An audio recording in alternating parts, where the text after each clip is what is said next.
ಮಗ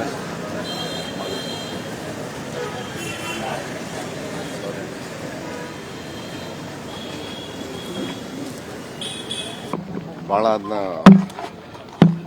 ಡೈಜೆಸ್ಟ್ ಮಾಡೋಕ್ಕಾಗಲ್ಲ.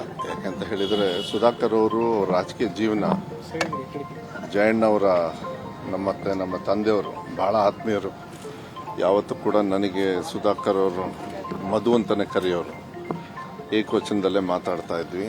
ಮತ್ತು ನಾವು ಒಂಥರ ಬ್ರದರ್ಸ್ ಥರ ಇದ್ವಿ. ನಮ್ಮ ತಂದೆಯವ್ರ ಬಗ್ಗೆ ಭಾಳ ಅಪಾರವಾಗಿರ್ತಕ್ಕಂಥ ಒಂದು ಗೌರವ. ಮತ್ತು ನನ್ನ ಕ್ಷೇತ್ರಕ್ಕೂ ಕೂಡ ಅವರು ಯಾವುದೋ ಒಂದು ಚಿಕ್ಕ ಕೆಲಸಕ್ಕೆ ಕರೆದ್ರೂ ಕೂಡ ನನ್ನ ಕ್ಷೇತ್ರಕ್ಕೆ ಬಂದಿದ್ದರು. ನಾನು ಅವ್ರು ಇಡೀ ಒಂದು ದಿವಸ ನಾನು ಅವ್ರ ಜೊತೆಗಿದ್ದೆ, ಅವರ ಸ್ಕೂಲ್ ಫಂಕ್ಷನ್ಸಿಗೆಲ್ಲ.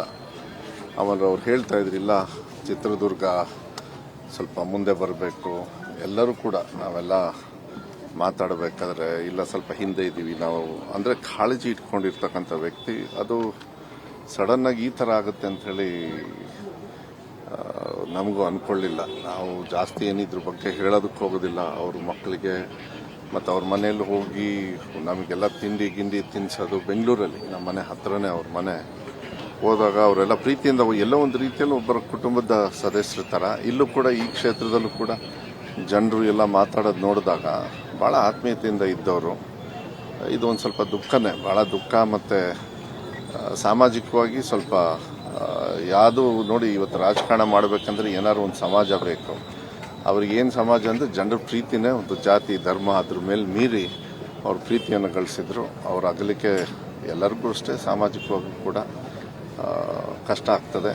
ನಾನು ಅವ್ರ ಮಕ್ಕಳಿಗೆ ಮತ್ತು ಅವ್ರ ಕುಟುಂಬದವರಿಗೆ, ಅವರ ಫಾಲೋವರ್ಸ್ ಯಾರು ಅವರನ್ನು ಬೆಳೆಸಿದ್ದಾರೆ, ನಂಬ್ಕೊಂಡಿದ್ದಾರೆ, ಮತ್ತು ಅವ್ರ ಮಟ್ಟಕ್ಕೆ ಬೆಳೆಸಿದ್ದಾರೆ, ಅವ್ರಿಗೆಲ್ಲರಿಗೂ ಕೂಡ ಈ ದುಃಖ ಭರಿಸ್ತಕ್ಕಂಥದ್ದು. ಮತ್ತು ಅವ್ರನ್ನ ಆಚಾರ ವಿಚಾರಗಳನ್ನು ಮುಂದೆ ತೊಗೊಂಡು ಹೋಗ್ಬೇಕು. ಅವ್ರ ಸಿಂಪ್ಲಿಸಿಟಿನೂ ಅಷ್ಟೇ, ಜನರ ಜೊತೆಗೆ ಇರ್ತಕ್ಕಂಥದ್ದು ಮುಂದೆ ತೊಗೊಂಡು ಹೋಗ್ಬೇಕಾಗತ್ತೆ. ನಾವೆಲ್ಲ ಅವ್ರ ಕುಟುಂಬದ ಜೊತೆಗಿರ್ತೀವಿ, ಅದು ಬಹಳ ಮುಖ್ಯ.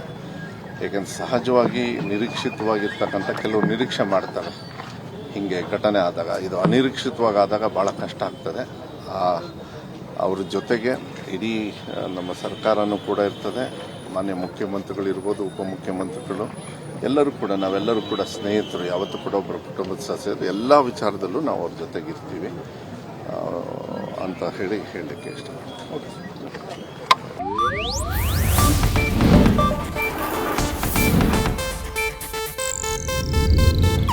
ಇದು ಏಷ್ಯಾನೆಟ್ ನ್ಯೂಸ್ ನೆಟ್ವರ್ಕ್ ಪ್ರಸ್ತುತಿ.